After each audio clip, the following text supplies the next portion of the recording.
Iceman isn't just the guy with ice powers on the X-Men, he's one of the most powerful mutants in the Marvel Universe. Join me on day 19 of my Superhero Pride Month challenge, and let's talk nerdy about the coolest guy on the X-Men, Iceman. But before we get into that, go ahead and leave your answers in the comments below to this random question. Iceman can get you into the Hellfire Gala. It's a very fancy party, but you both gotta wear matching outfits. What are you wearing? Iceman made his first comic book appearance in X-Men issue number 1, and Bobby Drake was a young boy when he first discovered his mutant abilities because he would always feel cold and he wouldn't stop shivering. And one day, one of his school bullies and his little gang tried to jump Bobby, but during this, Bobby accidentally froze his bully solid, nearly killing him. And when the neighborhood found out about this, they were horrified of the idea of a mutant being among them. So they formed a lynch mob and they broke into Bobby's house in an attempt to kill him. But thankfully, Bobby was rescued by the local sheriff. But that wouldn't last long, because Cyclops of the X-Men would soon arrive, trying to recruit Bobby to join them. But Bobby did not want to be associated with being a mutant. He wasn't about that life, so they got in a little scuffle.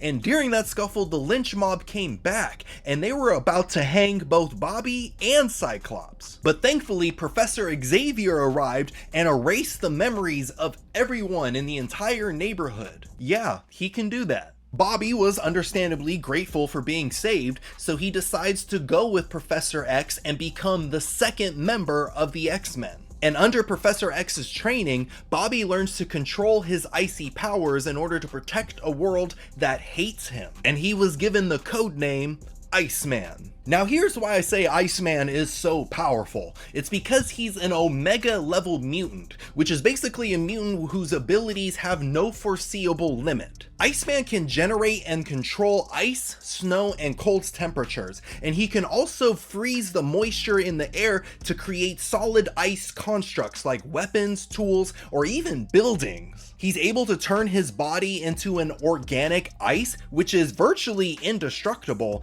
and even if somehow his body is shattered or evaporated, he can just reform himself. But it hasn't been confirmed, but it's believed that because he's able to do this, that makes him immortal. He can shoot beams of ice from his body, surf through the air on this makeshift ice ramp, and eventually he can control the ice in his own body so that he could fly. Iceman's control of ice and cold is so vast that he can freeze hellfire. In case you didn't know, hellfire is very hot. He can freeze light. You know the thing that comes out of a light bulb? He can freeze that. And most ridiculous, he can literally freeze time. I can't even explain how he does that. It's just superhero shenanigans, but I love it. The only issue with this is that Iceman can't usually access this level of power at will, but he's working on it. As the youngest member of the X-Men team, Iceman went on countless adventures fighting terrifying foes like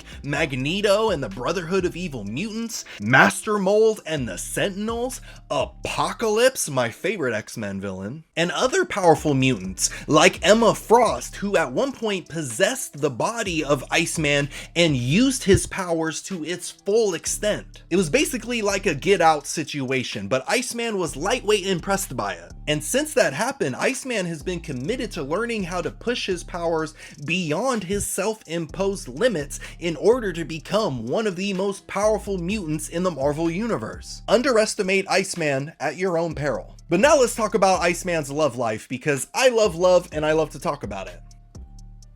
So Iceman is gay in the comics, and the only reason that he ever came out in the first place was because the mutant Jean Grey read deep into his mind and was basically like, "Hey, you haven't returned any." You are gay! Yeah, Jean Grey was really messed up for that. But despite the forced outings, Iceman was able to accept the fact that he was gay, and he had some really solid relationships over the years. Like with Judah Miller, who was his first relationship after coming out. Judah was the one that helped Iceman adjust to life after he came out, but also helped him adjust to having just a regular human life, because at this moment, Iceman wasn't a part of the X-Men team anymore. But eventually, the call of being a hero was too much for Iceman to ignore, so he had to break it off with Judah. Then there was Romeo, who's an inhuman with empath powers. The two of them met in a club, and Romeo was putting the mad moves on Iceman, and eventually they just started dating, and this was Iceman's most lasting relationship. Even when the mutants and the Inhumans had beef with each other,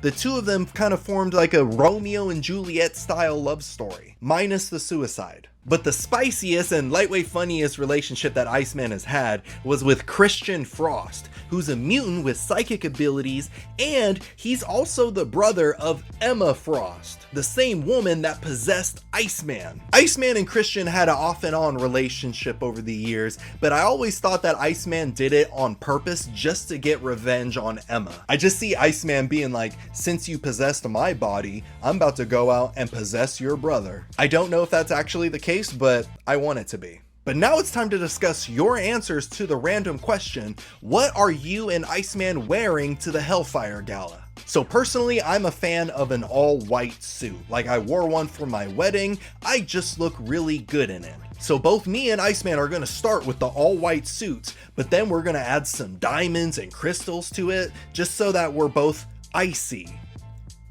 But what do you think of Iceman? Where does he rank in your favorite superhero character list? Let me know down in the comments below. And if you enjoyed this video and you want to see more, go ahead and hit the like button. And if you missed yesterday's video where I talked about John Kent's Superman, go ahead and click on the box right here, and I'll see you in a bit.